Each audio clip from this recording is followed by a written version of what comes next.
বিপদসীমার ওপরে ব্রহ্মপুত্র ও দুধকুমারের পানি। দুর্ভোগে বানভাসী কুড়িগ্রামে নদ নদীর পানি সামান্য হ্রাস পেয়ে আবারও বৃদ্ধি পেতে শুরু করেছে। 4টি পয়েন্টে বিপদসীমার উপর দিয়ে বইছে ব্রহ্মপুত্র ও দুধকুমারের পানি। এতে দুর্ভোগ বেড়েছে। জেলায় পানিবন্দী হয়ে পড়ে 9 উপজেলার 55টি ইউনিয়নের প্রায় 2 লাখ মানুষ। টানা 10 দিন ধরে পানিবন্দী থাকায় বিশুদ্ধ খাবার পানি খাদ্য সংকটে পড়েছেন চরাঞ্চলের বানভাসী মানুষজন। বুধবার স্থানীয় পানি উন্নয়ন বোর্ডের দেওয়া তথ্য মতে সন্ধ্যা 6টায় ব্রহ্মপুত্র নদের পানি নুনখাওয়া পয়েন্টে বিপদসীমার 23 সেন্টিমিটার, চিলমারি পয়েন্টে বিপদসীমার 36 সেন্টিমিটার, হাতিয়া পয়েন্টে বিপদসীমার 25 সেন্টিমিটার ওপর দিয়ে প্রবাহিত হচ্ছে। এই 3টি পয়েন্টে ব্রহ্মপুত্রের পানি 3 ঘন্টায় 1 সেন্টিমিটার করে বৃদ্ধি পেয়েছে।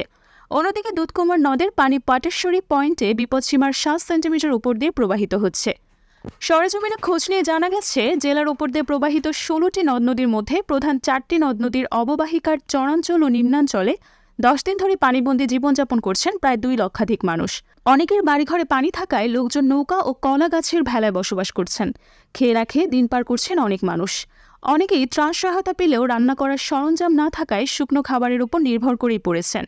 কাঁচা ঘাস ও খড় না থাকায় গবাদি পশু নিয়ে কষ্টে দিন কাটছে তাদের। কুড়িগ্রামের সিভিল সার্জন ডক্টর মঞ্জুরে মুর্শেদ বলেন, বন্যা দুর্গত এলাকায় 83টি মেডিকেল টিম কাজ করছে।